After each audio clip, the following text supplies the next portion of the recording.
So I'm going to be showing you how to download Unity. So go on your Google tab. So search up Unity download. Yeah, Unity download. This is the link, unity3d.com. You can also search that. Or just download this. Once you're done with that, this is the paid one and this is the free one. I recommend you doing this first.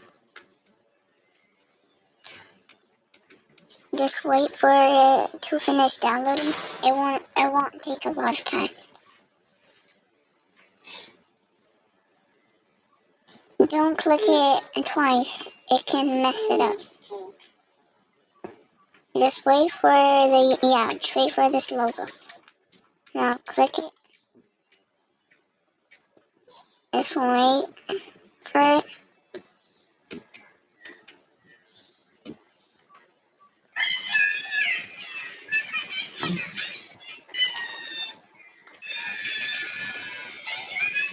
Press OK.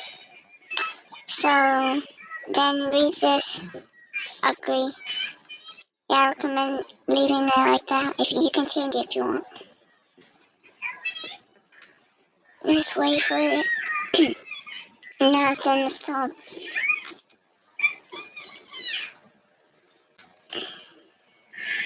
Go out and get that.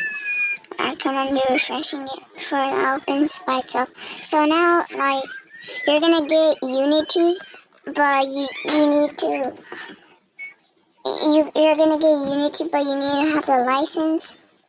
Yeah, and like you need if you wanna add it, you have to add the game here, and you need the game here to add it, and you need to have a license. So it's really easy. I might show you in another video how to make a license to our Unity editor. So thank you and have a great day. Subscribe, like and subscribe with the notification bells. See you next time.